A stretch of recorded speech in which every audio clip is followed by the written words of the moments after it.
já refunde a glória eterna de Jesus, o Rei dos Reis. Breve os reinos deste mundo seguirão as suas leis.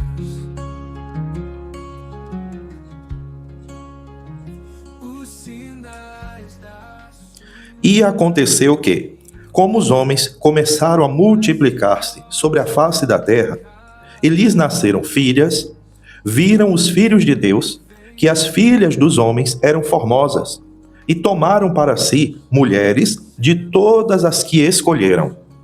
Então disse o Senhor: não contenderá o meu espírito para sempre com o homem, porque ele é carne, porém os seus dias serão 120 anos. Havia naqueles dias gigantes na terra, e também, depois, quando os filhos de Deus entraram as filhas dos homens, e delas geraram filhos, estes eram os valentes que houve na antiguidade, os varões de fama. Graças a Deus, eu peço ao Senhor Espírito Santo, que mais uma vez abençoe essa obra, que essa mensagem, meu Deus, possa trazer uma direção na vida de todas as pessoas que a recebem, que o Senhor fique à vontade, Pai, pois a obra é tua, e todo aquele que houver sinceridade, que ele possa receber o toque do Senhor, possa receber paz, um alívio, um refrigério na alma. Em nome de Jesus, amém. Mares rugem seu poder.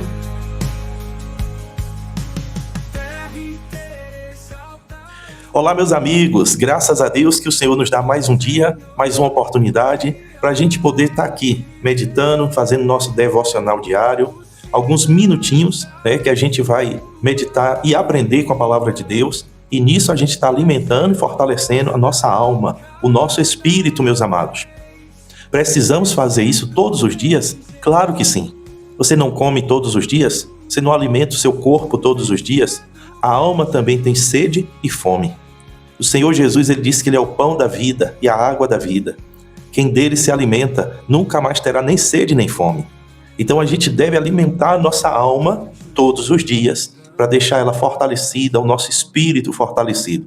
E é para isso que tem o canal Orações e Conselhos. Eu me chamo Pastor Marcos Antônio.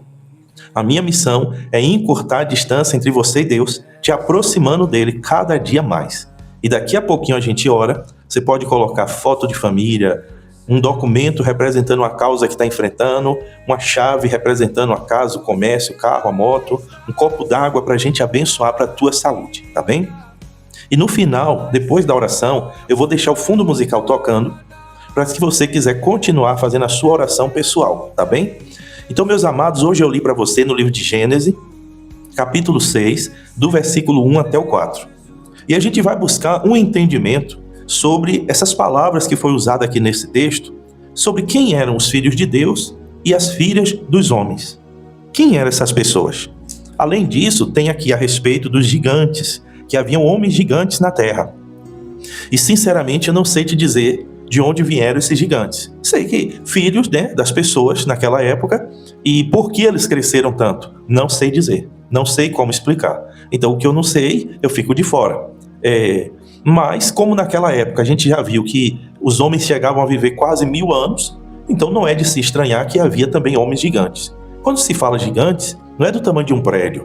É um gigante de 2, 3 metros, quem sabe 4 metros de altura, por aí, nessa faixa. Mas, vamos entender aqui, quem são os filhos de Deus e quem são as filhas dos homens. A Bíblia nos diz que os homens começaram a se multiplicar sobre a terra. E como nós já vimos, na última mensagem que eu postei, sobre os descendentes de Adão, que havia na Bíblia e que começou a contar a partir de Sete. Sete foi o terceiro filho de Adão. E começou a contar a partir de Sete, e a Bíblia mostra as descendências de Adão até chegar em Noé. A palavra de Deus diz que quando Sete gerou um filho, chamou esse filho de Enos. E então começou a invocar o nome do Senhor, ou seja, naquele momento, aquele neto de Adão começou agora a renovar de novo, a buscar o Senhor. já que aquela família tinha passado por tanta tribulação, com a perca de Abel, a maldição de Caim e assim por diante. Mas com a vinda do Enos, que era o neto de Adão, começou a renovar de novo e a buscar o Senhor. Ou seja, dessa geração para frente, foi um povo que buscava a Deus. Porém, a Bíblia fala sobre os descendentes de Caim, que era filho de Adão também, que foi amaldiçoado por ter matado seu irmão Abel. E Caim, antes de morrer, Caim também deixou uma nova geração de pessoas crescendo e multiplicando na terra. Só que os descendentes de Caim não buscavam a Deus. Por isso que na palavra de Deus, que fala aqui, meus amados, em Gênesis capítulo 4, 26, Deus só conta a geração, os descendentes de Adão, a partir de Sete, de Enos, e são filho e neto, o terceiro filho e o neto de Adão, porque Caim já não fazia mais parte com Deus, nem com o povo de Deus. Então a Bíblia fala em Gênesis 4, 26, diz assim: e a Sete mesmo também nasceu um filho, e chamou seu nome Enos, então se começou a invocar o nome do Senhor. Ou seja, Caim não tinha mais nenhuma parte com Deus, e Deus não põe na conta como parte do povo de Deus. Mas mesmo assim, ele teve esposa, ele teve filhos e começou a nascer também, ou melhor, se multiplicar a geração de Caim sobre a terra. Mas como eu disse, era um povo que já não tinha nenhum compromisso em buscar a Deus. Era totalmente afastado de Deus.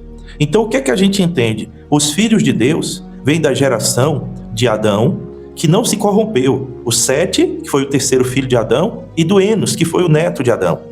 Esses aí se multiplicaram, gerando um povo que buscava a Deus, que tinha compromisso com Deus. E quando fala assim, os filhos dos homens, as filhas dos homens, vêm de uma geração que veio através de Caim. Uma geração que não buscavam a Deus, não tinha nenhum compromisso com Deus. Por isso chama filho dos homens, porque não tinha parte com Deus. Eram pessoas natural, entendeu? Então diz assim, que quando os filhos de Deus viram as filhas dos homens, a carne falou mais alto, meus amados. O desejo da carne falou mais alto, falou mais forte.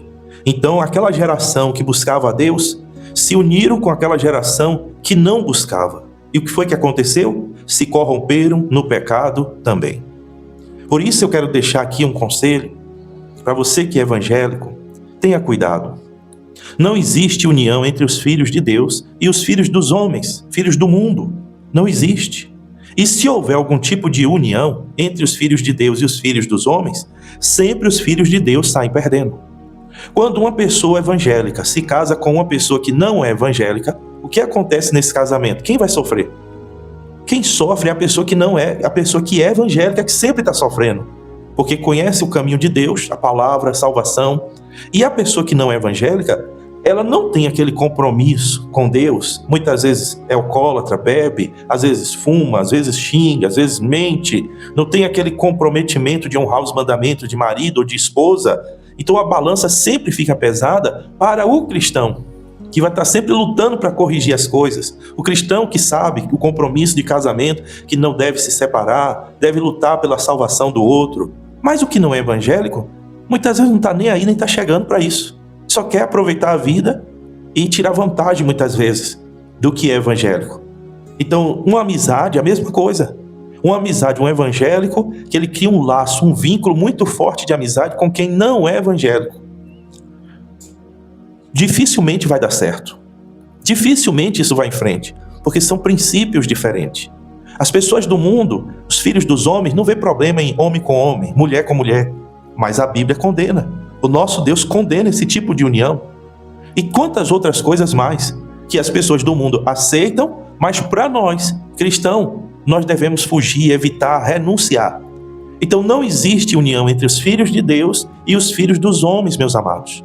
Então muito cuidado, porque quem sai perdendo é o evangélico. Sempre vai ser assim. Onde houver união entre os filhos de Deus e os filhos dos homens, são os filhos dos homens que sempre vão sair perdendo. Porque os filhos dos homens não têm nada a perder. O filho dos homens já não tem salvação, não tem comunhão com Deus. Mas o filho de Deus, ele que se contamina o seu caráter, é quem perde a comunhão com Deus e quem perde a salvação. Então, abra os seus olhos e tome isso como um alerta hoje, tá bem? Vamos orar, vamos falar com o nosso Deus agora.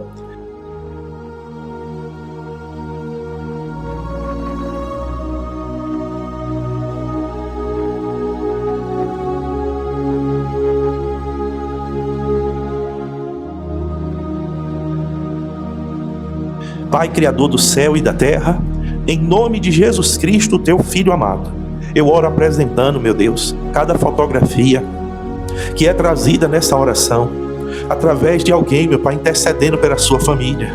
Essa pessoa está com as mãos em cima dessas fotos, e eu te peço, meu Deus, olha com carinho para esse pedido que é feito agora. Mães, pais, esposas, maridos, filhos, irmãos, pessoas que pedem, meu Deus, intercedem, suplicam ao Senhor, que haja, meu Deus, uma providência da tua parte, para restaurar a família, para resgatar os perdidos, para curar os enfermos, para libertar os viciados, curar, meu Deus, aqueles que estão com a mente atordoada, atormentada, para que volte a paz para dentro dessa casa, meu Deus, para que volte a paz para dentro desse lar, Senhor Jesus, para que essa casa se torne um pedacinho do céu.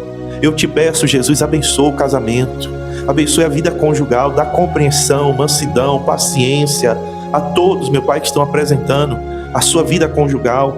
Mas também, meu Deus, eu oro por essa pessoa que apresenta um currículo, essa pessoa, meu Deus, está em uma luta também para fazer um inventário, essa pessoa que está buscando justiça, Pai, está com a causa na justiça, essa pessoa que está lutando para se aposentar. Em nome de Jesus, abençoa, meu Deus, através desse documento apresentado, Jesus, através dessa chave, que o Senhor, meu Deus, venha abençoar esse comércio, esse carro, essa moto, venha abençoar essa casa, e que o Senhor, meu Deus, livra da inveja, seja repreendido toda inveja, todo olho grosso, toda macumba, seja quebrado e desfeito em nome de Jesus, e que o Senhor abençoa, meu Pai, o comércio que está sendo apresentado, o carro, a moto, que tudo esteja debaixo da tua proteção, e sem esquecer o copo d'água, Jesus, que há pessoas esperando por essa cura, Pai, pessoas que estão confiando no Senhor muito mais do que no médico, porque sabe que o médico tem um limite, mas o Senhor, para ti, Pai, nada é impossível. Então eu te peço que o Senhor confirma agora, em nome de Jesus, eu consagro essa água, e eu determino que essa água se torne remédio para os que estão enfermos. E eu peço que você agora fala comigo assim, ó: tudo que é meu, eu consagro ao meu Deus. Vamos blindar o nosso dia, nossa vida, nossa família, nossa saúde, tudo que a gente tem de uma vez só. Então vai lá, gestante, põe a mão no ventre e todo mundo fala agora, ó: tudo que é meu, eu consagro ao meu Deus. Então que Deus abençoe, que assim seja na tua vida, que Deus livre de todo mal. Eu peço ao Senhor Jesus Cristo que te dê um dia de paz, com muita sabedoria, que Deus abençoe tua entrada e a tua saída em todos os lugares, e que você possa também me ajudar nessa batalha. Sabe como? Compartilha a mensagem com teus contatos. Se não se inscreveu, se inscreve aqui no canal, e não esquece de deixar o teu comentário, deixa o teu amém, deixa essa frase: tudo que é meu, consagro ao meu Deus, que eu vou confirmar. Se quiser deixar um testemunho, pode deixar, e o fundo musical ele vai continuar agora rodando, para que você possa continuar a sua oração pessoal. Um abraço, se Deus me der vida e saúde, amanhã a gente está de volta com mais uma mensagem. Tchau!